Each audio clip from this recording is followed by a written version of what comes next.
for this task, we created an auction. For this particular task, it's an auction for an antique coin. This is the main page that the user is introduced to when they log in. While this page is simplistic in nature, it actually gives you a lot of information. You first start off with clicking on this drop down, which gives you a list of all the expired auctions that you had in the past. It lets you know when the winning bid, the date it expired, and the ID of that item. We can also hit on this drop down menu, which gives you a list of the current auctions that you have live. It gives you the current bid, the time remaining, along with its ID. If you click on this drop down menu down here, it will give you your balance based off of items that you sold in the past. It'll give you the ID and the price in which it was sold. You can go away from this simply by clicking outside, giving you access also to your needs shipping. This drop down gives you a list of all the IDs of the items that still are awaiting shipping.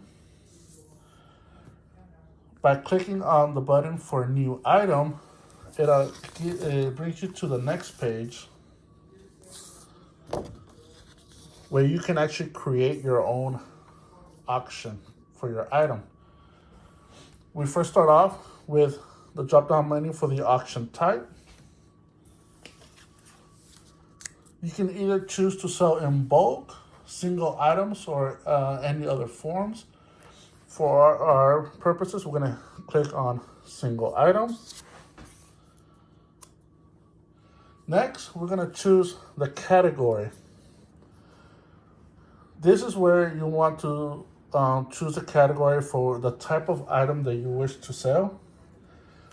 For our purposes, we're going to click on this one, which will be antique coins.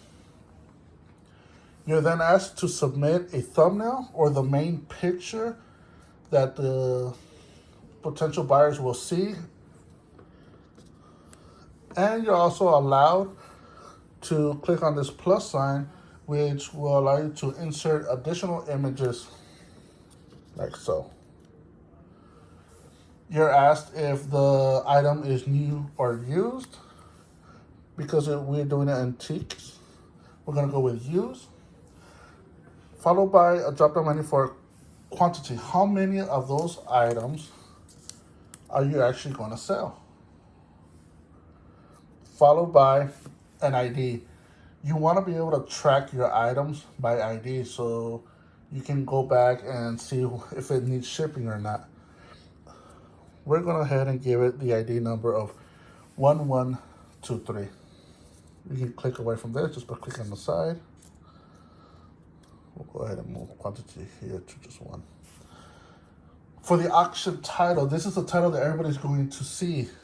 This is what people will click to pull up your item as well. We're going to give it 1178 antique coin for the title. And of course, you want to add a description. What is it that you're selling? In our case, we'll be selling a rare 1178 antique coin from here and there. Our starting bid, where do you want the item to start bidding? We're going to start our bid at that amount. A reserve bid, of course, if the item doesn't meet the price that you really want to sell at, you can choose the minimum amount. In our case, we're not going to have a reserve bid. Duration. How long do you want it to be on the site for? This is going to be a scrolling wheel or a turn wheel. In our case, we're going to turn this and set it to 6 days. That's in duration in days, so 6 days. Shipping. Do you want them to be able to pick it up? Is it going to be 1 to 2 shipping, 1 to 2 day shippings, or do you want to add another way? For our case, we're going to add 1 to 2 day shipping.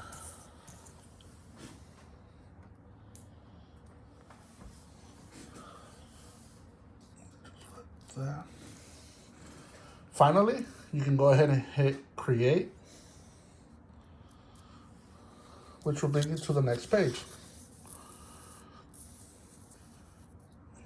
Here, the user gets a hint of what their live auction will actually look like, along with their thumbnail,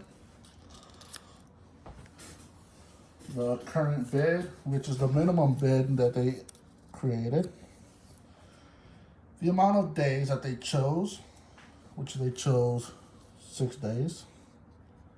So still has 6 days, 0 hours, 0 seconds, because it hasn't actually started. Item description that the user inserted before. Your bid obviously is empty because that would belong to the one actually bidding. From here, you can actually click on go live, which will prompt this. Congrats.